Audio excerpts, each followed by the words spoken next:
or that you're loved with could ever do so much behind your back.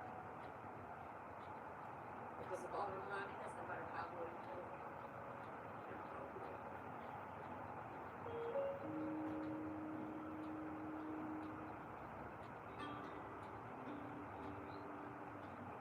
I cut my hour destroy my life totally. Because if I did, he would. Once Howard was convicted and sentenced, then it kind of gave me permission to move on with my life. I did marry again, and I love my husband to death today. Yeah, I still deal with the after effects of what Howard did after the truth about Sam. But I can't dwell on the past. I've got to move on. I've got a family. I've got grandkids. So they only get to spoil our grandkids. And that's all I'm saying.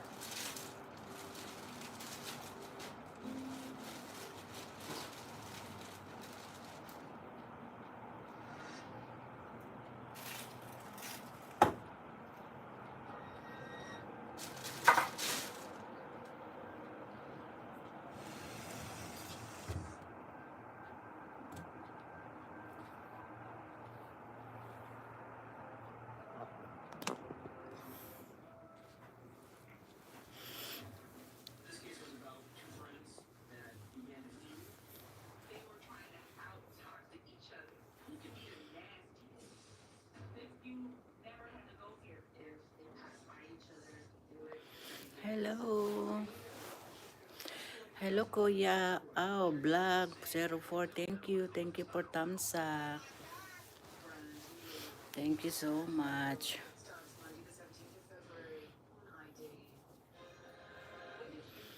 Kumusta, kumusta?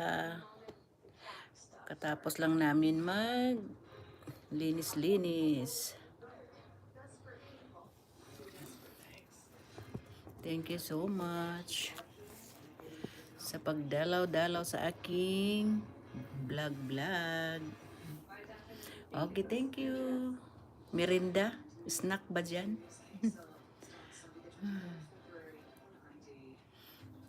Ang aking mga alaga. Ayan, marami ako. Maraming alaga dito, Kuya Awa. Oh, kasi binibigyan ko sila ng pagkain. Ayan, lumilipad-lipad na sila, naghanap na sila ng pagkain. Hindi sila makapunta dahil nandyan ako eh.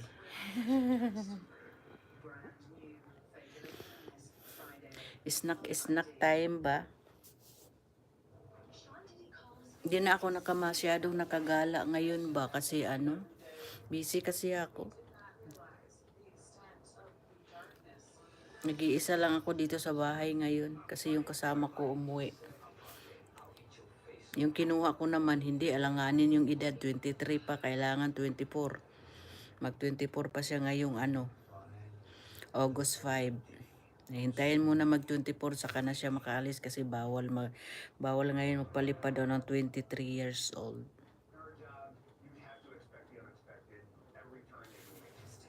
Sige, eat na kayo, eat na.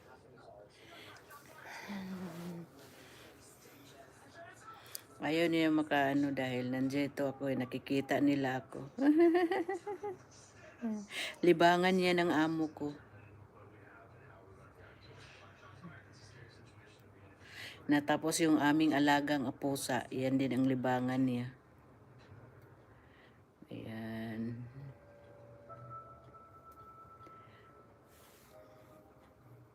Oh, bata pa nga.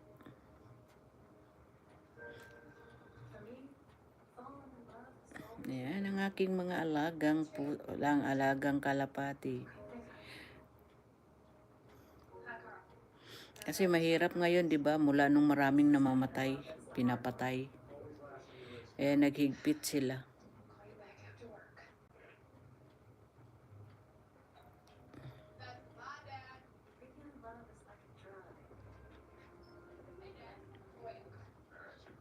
Ang dami na lumipad, punta na sila.